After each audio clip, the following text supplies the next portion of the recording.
Hi, this is Ed. I'm in San Diego, and today is 15 September. Hard to believe the month's half over already. So today launches a new series. I'm really honored to have Stephen Howard as a collaborator and partner in this. It's going to be a series of 8 broadcasts, and it's it's just going to be high education, that's for sure. I'm going to read this to you. The theme of the series is leading for sustained success. Now, this is business leadership. Stephen Howard is author of 26 books on leadership and making good decisions. Leading people, not managing people, managing projects, managing development, managing customer relations, but not managing people, leading people, helping people develop. This is Stephen's specialty. He's becoming famous for that. I'm really happy to have him teach. Today's program is just perfect timing, in my view. Authoritarianism, that's a big word, versus people-centric leadership. That's a big thought. Stephen has a knack for explaining difficult things in simple terms. You'll see just a few minutes. So here's an outline. The theme, once again, leading for sustained success. Today's edition, authoritarianism, which means big boss. I'm the leader. Do it my way or the highway. Things like that. I've experienced that. Have you? Authoritarianism versus people-centric leadership. Which is more effective and why? Leadership, power, where does it originate? This should be good. The key elements of true leadership power: trust, influence, and authority. I'm going to repeat that. The key elements of true leadership power: trust, influence, authority. Finally, why authoritarianism doesn't work in today's workplaces. So get ready to learn and have some fun. Be right back with Stephen Howard. Thank you. Hi, we're back in San Diego. Our very special guest today is Stephen Howard, who's broadcasting from Phoenix. And you could see the name and the logo behind Stephen, leading for sustained success. This is going to be an 8-edition series, and it is a tour de force. I've been looking at the outline, and the first edition today, on September 15, 2025. I'm going to read this. Authoritarianism, that's a big word, versus people-centric leadership. Welcome, Stephen. Tell us Thank you. what people-centric means to you as the author of 26 books on leadership. I'll just take the two words and put them in sequence. It means focusing on people first. It doesn't mean people over profits or people over results. It just means people first, then results. And that's why I talk about sustained success. Now, we're not talking about sustainability. This is not about green marketing or environmentalism or anything else. This is about sustained success, making sure you can be successful quarter after quarter, year after year. And those who focus on results only, yeah, you can get great results. You can get great results for the third quarter or great results for the fourth quarter. But what if you burn your people out? Let's say you get great results for the fourth quarter this year, and your people are just exhausted. They're tired. They're angry. You're bullying them. How likely you get good results in the first quarter next year? How high will your employee turnover be after the first of the year? How much time you have to spend replacing staff because you burned them out? And then you can't sustain the success. And that's why too often, we have people going, up and down like a roller coaster, good quarter, bad quarter, good quarter, bad quarter. It's not sustained. It's almost like watching the San Diego Padres baseball team. I mean, last night was great, but they were ahead something like 9-1, and then all of a sudden, no, 7-1, and then all of a sudden the team came back and they finished up winning 9-6. But boy, Okay. it got a little nerve-wracking at the end. But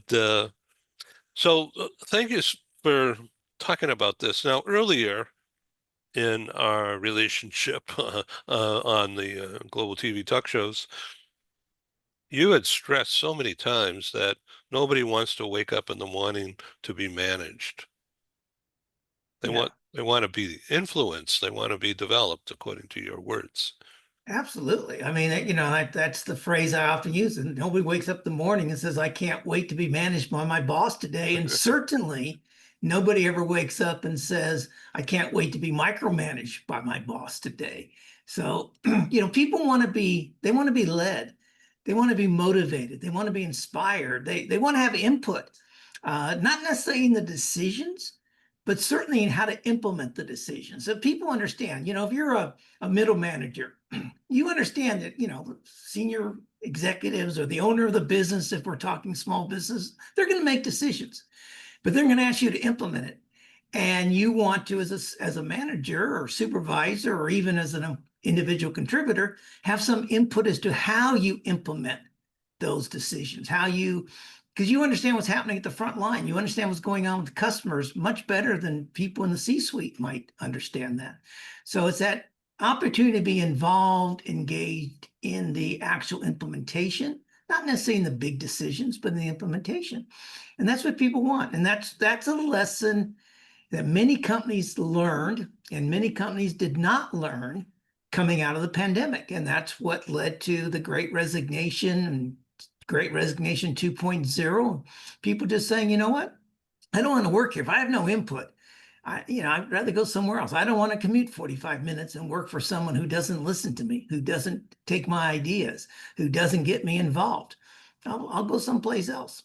So that's again being people centric first, and then focusing on the results. I've I've got a question that just popped into my head listening to you explain that. Would it be helpful, or would you influence a client, a corporate client today to do a weekly or bi-monthly, in other words, every 2 weeks rather than once a week, a TV, a Zoom to the troops, an interactive talk show so that the the audience is closed circuit. It's the employees, and so that the employees understand more about the C-suite and how they look at the business, or if it's a founder uh, as CEO, then what made them make the business work the way it is working today. Yeah, I think so. I wouldn't. Every company's going to be different. Every organization's different. So for some companies, once a week might work, particularly smaller organizations. For larger organizations, it might be once a quarter. Might even just be twice a year. Depends on the nature of their industry and how fast things are changing. But take your idea, and this is what department heads, SBU heads, team leaders should be doing. Team leaders definitely on a weekly or bi-weekly basis. Department heads maybe once a month. And yes, interactive. Find out what's on the people's minds. Find out where you can help. I mean, too often I think people who are people leaders, they wear two hats. They wear a management hat and a leadership hat. And too often they spend time with that management hat on. The management hat tells people what to do. They tell them how to do it.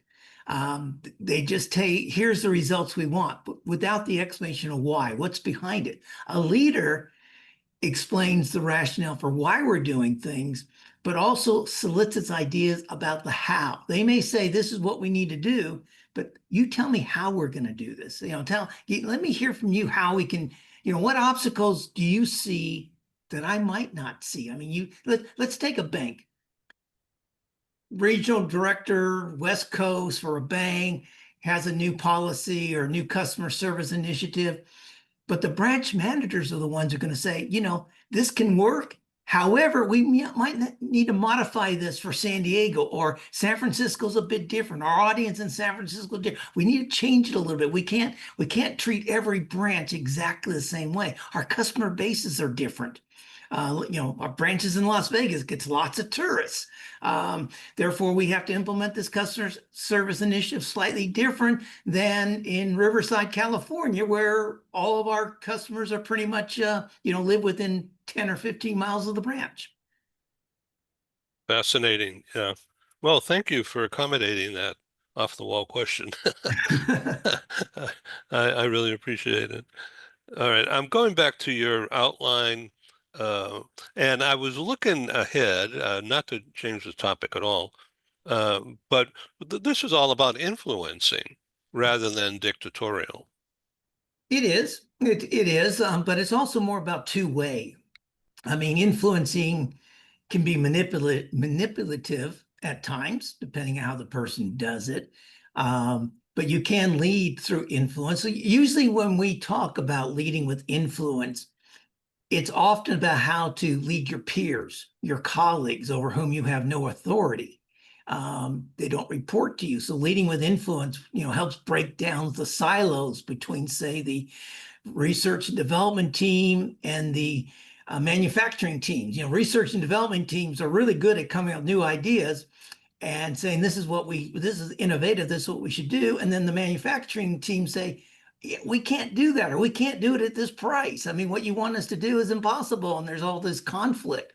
So leading with influence helps breaks down those silo barriers between different segments of the organization. But I would take it into, it's more trust building. And when you talk with people, you get in dialogues with people, you break down those barriers, and you get ideas, you get innovation. You hear, people come up with great ideas, and then you can decide whether to implement them or not if you're a leader. Fascinating. So authoritarianism, big word. What's that mean to you? Well, authoritarianism, to me, and I think to most people who would look at the word, is a leadership style where power and decision making is concentrated either in a single person or a very small group of people. And they may or may not take other people's inputs. They may use outside resources for it, but at the end of the day, it's really just power and decision making is only in a few people, or sometimes even one. It's strict control. It's limited input from others. And there's often a focus on obedience and hierarchy. Like you do it. If you don't like it, there's the door. If you don't like these new rules we have, there's the door. Go. Dissent is discouraged, and sometimes offenders are either directly and sometimes even publicly punished for speaking up or speaking out. So that's authoritarianism, and it's not a great leadership style. There are times you need to be an authoritarian leader. There's no doubt, but hopefully it's 5 or 6% of the time, and again, depending what industry you're in. But for most people, you don't want to have an authoritarian leader, 90% of the time that you're working for that person. Yeah. Mhm. So, one of your key elements here of true leadership, power, is trust, influence, and authority. So we've just been addressing those, but um, those go really deep. Those are huge concepts. It is. And unfortunately, research shows that trust in the workplace is like at historic lows globally, not just in the United States, but globally. And it's a two-way street. Employees do not trust management, and managers do not entrust employees. And that's sad. And part of it is because for too many years, leaders have been holding things close to their chest. They don't share, they're not open. Their leaders have a tendency, or particularly managers have a tendency to believe they have to have all the answers. And they think that showing vulnerability is a weakness. It's not true. If you're a leader and you go to your team and said, look, I'm not 100% sure what direction we should go, but I know that together, you and me and others in this organization, we can figure this out. We can figure out what the next best strategy should be, or we can figure out how to implement this to the best of our abilities. But let's talk about that. But previously, leaders have to say, well, I have all the answers. So come to me with your questions, and I'll tell you what to do. And that doesn't work in today's world anymore. Okay, so the concept of trust. How does a boss, a CEO, a boss, work that in this post-pandemic atmosphere?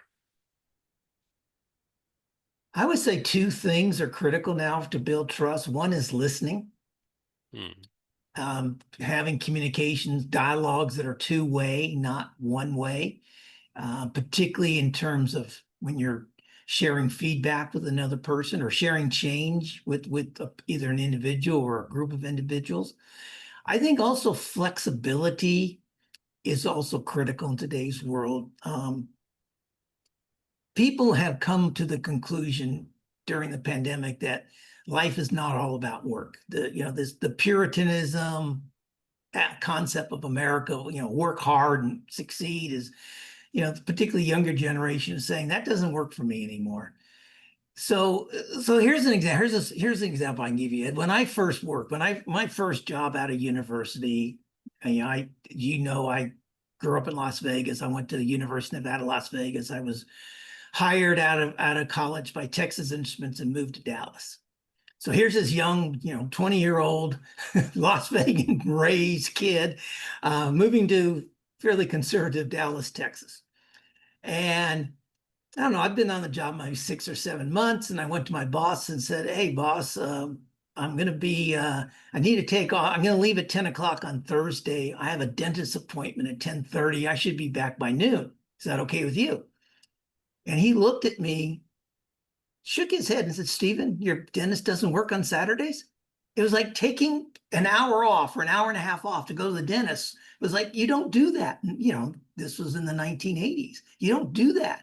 Today, you got to let people do that. You got to let people, have personal time, whether it's pick up their kids, take their kids to a after school sporting event, they'll get their job done. This is where trust comes in. You're hiring people to do work. You should not be hiring people anymore to work certain hours in a certain location. You've got to be flexible. You got to say, I'm hiring people to get a job done. Yes, maybe most of the time they do it in this location, but we have to be flexible to let them do it in other locations. We have to be flexible to let them do it outside our standard hours, as long as it doesn't impact others and as long as they get their work done. And that's the trust. You trust them to get that work done. That's great. That is just so how do you communicate? How would you as a boss today talk about what you just said? I mean, this kind of a Q&A that we're doing now is designed to get these issues out there in a conversational way rather than a list, a bullet point list. Would you utilize this kind of a framework, this kind of a atmosphere to get that across, to show that you're human? If I was hired today and brought into an organization, you pull the team together and introduce yourself a little bit and talk a little bit about your background. I think one of my key messages would be the following. I trust you. I don't know you, but I trust you. You know why I trust you? Because your previous manager or our senior managers, including my boss, whoever that might be in that organization, has hired you. Here's how you lose my trust. You lie, you hide something, you claim credit for something that somebody else did. You sweep problems under the carpet. You don't come to me soon enough with an issue that you know you can't handle, and that's fine. If you can't handle something, something comes up, you come to me. I am your manager. I'm your leader. I will help you. We will work together in finding how to overcome that obstacle. That's how you can lose my trust. Too many people walk in and say just the opposite. Um, you have to earn my trust. And here's how you earn my trust. No, yeah, I think it's better to say, I trust you. Start with trust. And then make sure your actions live up to that behavior. Well, that's beautifully said. So let's talk about a topic that we've had on previous programs, and that is about on the theme that you just began, what doesn't work. Uh, and so how do you feel about the rules in some companies, particularly entertainment companies now, back to the office starting in January? Well, you might guess I'm not a big proponent of it because I just said about flexibility. I mean, one, again, I don't think an organization should have a rule for everybody. Again, if a CEO trusted his business leaders, his department heads, his strategic business unit leaders, let them make a decision what works best for their department. Yes, for some parts of the organization, I mean, if you're in manufacturing, yes, people have to show up at the factory, no question about it. But do all the finance people need to show up 4 days a week, 5 days a week? Do all the finance people need to show up? No. Maybe you have the finance people have to show up the last 3 working days and the first 2 working days of every month, because that's when you're closing your books, or every quarter, whatever, whether you're a public company or a private company. Yes, there might be certain requirements like that. But no, you don't have to show, trust your leaders to make the best decision. And that, to me, that says when a CEO and they work out with their vice president of human resources and they send out these edicts, everyone has to be back in the office by certain date, so many hours a week, or so many days a week, whatever happens to be. That basically says we don't trust anybody below us to make decision. That is authoritarianism. That is where that concentration, that power, that decision making is within just a small group of people. And that I don't think that's going to work very well for many organizations, and that's where people will leave. They'll find something else. So particularly today, I'm just talking about San Diego here for a minute, um, and the back to the office thing. Most people don't live 15, 20 minutes away from the place of work. They have a 30, 45-minute, even hour commute each way. Yeah. That's a killer. That is a demotivator, but that's what we all did before a Yeah. pandemic, right? And then the world changed. Yeah, it has changed. That's why leadership has to change coming out of the pandemic. And, I think people are starting the pandemic's almost fading in people's memories. But you know what? We only came out of the pandemic like 2 years ago, or Right. 2.5 years ago. And it doesn't mean it's not going to hit us again. And there's so many other things that are happening, whether it's the world trade or tariffs, or, the threat of war around the world. I mean, again, having the need to be flexible is so critical in today's world. But yeah, it's very few people. I mean, why would you commute if you didn't have to? And is that even having people come to the office? Here's a question I don't think enough people think. What is the mindset of those people who commute in San Diego? What is it, the I-5 down there or something? Commuting on the highways down there, stuck in traffic, getting angry, getting stressed because they're starting to run late. What is their mindset when they walk into the office?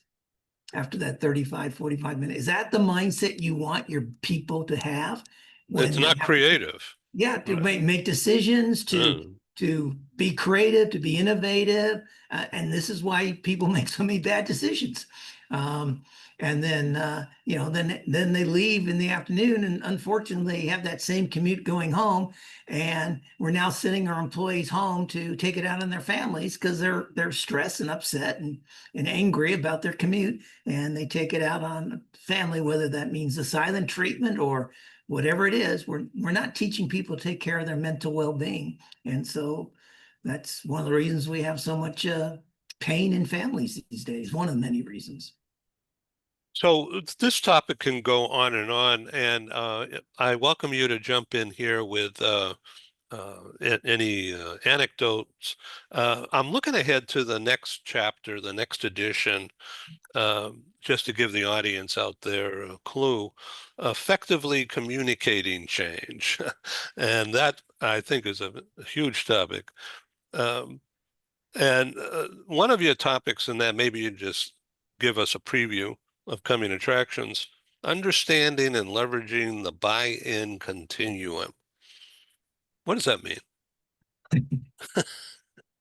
Think of a line, like a straight line, 0 on the left-hand side and 10 on the right-hand side. That's a continuum. And in the middle is obviously going to be a 5. When you announce change, people are going to fall somewhere on that continuum. Like 0 or 1 is going to be they reject the change. They're going to be a 10 will be an advocate. A 1 or a 0 will be a dissenter, somebody who talks bad. Not only do they not like it, but they'll talk negative about it to the rest of the staff. Hey, we don't want to do this. Is crazy. Why did the boss come with this stupid idea? And they'll badmouth it, and they're gonna sow dissent within the ranks. And then you move up, and I can actually share with the audience this buy-in continuum pictogram to walk them through it. And the thing is, if somebody say a 4, the problem managers make is they try to make them an 8. And you can't. You got to move people from a 4 to a 5, or 4 maybe to a 6 at the most. But you can't take somebody who is negatively neutral about a change and try and turn them into an advocate overnight. They won't do it. If they do it, it'll be false. They'll fake it, and then things will crater. So that's a great concept to understand, the buy-in continuum. One of the guys I coach, I've now been coaching for like 3 years. This came up, I think, in our second coaching session, and I sent him the PowerPoint slide with the diagram on it. For 2.5 years now, it's been taped above right on his computer. Right, he looks at it every day, because when he's trying to talk with his team, he manages over 40 people, but some indirectly. And he keeps looking at it. This is what I got to do. This is how I got to get buy-in. This is how I got people to buy into these changes that we're making. How often would that person give you feedback about how that is working? Well, we have a coaching session once a month for 50 minutes or so. And I'd say about every other session, he references that or other aspects of things we've talked about. So yeah, and not only that, but he tells me who he shared it with inside his organization, and other people are using it. So he's kind of coaching others. He's become like my coaching prodigy within his organization. So what you're talking about is introducing change.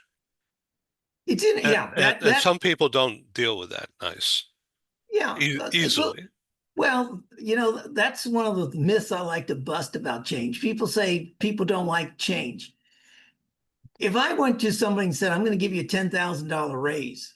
Oh, that's good. Well, that's change.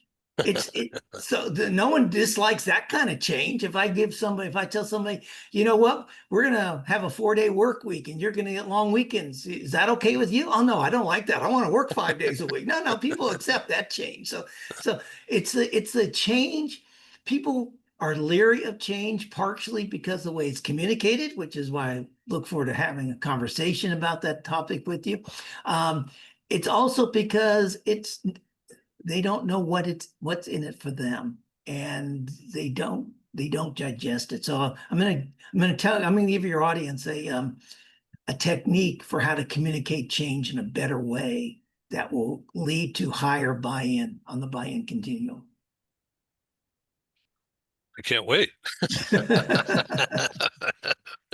Okay. And now, so we're going to be talking about a better approach to introducing change and rather than dictatorially influencing. Yeah. Yeah, that's that technique I'm going to share with the audience. I don't want to give it away now, but yeah, but Right, right, too much right. change is just dictatorial. This is what we're going to do. This is it. It's an edict, and edicts don't work very well in 2025 in today's modern workplace. 30